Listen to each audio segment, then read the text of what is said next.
Saraswati Shiksha Samiti online teaching session 2020-21 class 8 subject English lesson 4 Bipin Chaudhary lapse of memory.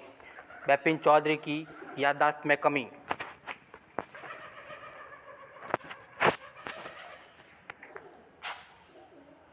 Bipin Chaudhary lapse of memory part 4।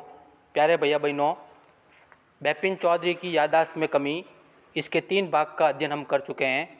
आज हम इसके चौथे भाग को पढ़ेंगे। सभी भैया बहन ध्यानपूर्वक पढ़ेंगे और समझेंगे। The river bridge was pressing and yet a slight discomfort lingered in Bipin Babu's mind.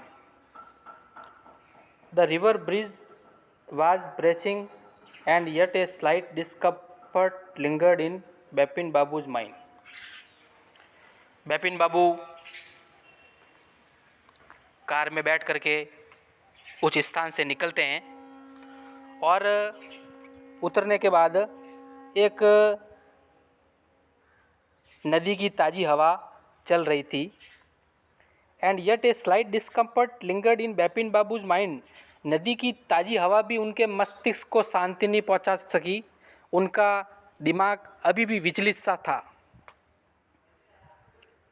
Around Hastings स्थान के चारों ओर Bipin Babu decided to roll up his trouser. Bipin Babu ने अपनी पतलून मोड़ने का तय किया। And take a look at his right knee, और अपने दाएं घुटने की ओर देखना चाहा। There was the mark of an old inch long cut. जब उन्होंने अपने घुटने की ओर देखा तो वहाँ पर इंच लंबा कट लगा हुआ था। It was impossible to tell when the injury had occurred. ये बताना असंभव था कि ये जो घुटने पर चोट का निशान की चोट कब लगी थी। Had he never had a fall as a boy and cut is knee. उनको लगा, क्या जब मैं बच्चा था उस समय कहीं गिरा तो नहीं, या उस समय तो मेरे घुटने पे कट का निशान नहीं लगा। He try to recall such an incident. उन्होंने इस प्रकार की घटना को याद करने की कोशिश की, बट कुड नॉट। लेकिन ऐसी घटना उनको याद नहीं आई। Then Bipin Babu suddenly thought of Dinesh Mukherjee. तभी बिपिन बाबू को अचानक दिनेश मुखर्जी के बारे में विचार आया।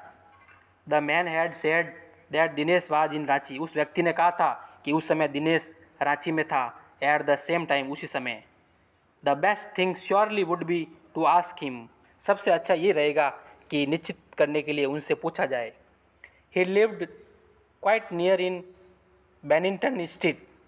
दिनेश मुखर्जी जो थे वो बेनिंगटन गली के पास में रहते थे। What about going right now.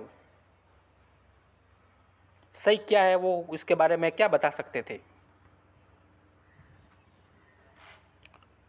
But then if he had really never been to Ranchi. लेकिन यदि वो वास्तव में रांची में नहीं थे, वाट वुड दिनेश थिंक। तो दिनेश क्या सोचेंगे। If Bipin Babu asked for a confirmation. अगर पुष्टि करने के लिए कि बिपिन बाबू वास्तव में रांची में थे कि नहीं थे, अगर वो बात गलत निकली तो वास्तव में वो क्या सोचेंगे, ऐसा विचार बिपिन बाबू कर रहे थे। He would probably conclude Bipin Babu was going nuts.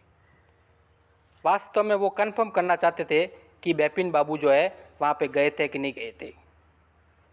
No, it would be ridiculous to ask him. और उनसे पूछना वास्तव में एक फटकार भरा होगा। And he knew how ruthless Dinesh sarcasm could be. वो जानते थे कि दिनेश का व्यवहार कैसा है। अगर मैं उनसे पूछूंगा तो वो एक अलग प्रकार का व्यवहार करेंगे। Sipping a cold drink in his air conditioner living room. अपने वातानुकूलित कमरे में बैठे बिपिन बाबू कोल्ड ड्रिंक पी रहे थे। Bipin Babu felt at ease again. Cold drink पीते हुए उनको थोड़ा आसान महसूस हुआ। Such a nuisance just because they have nothing else to do they go about getting into other people's hair।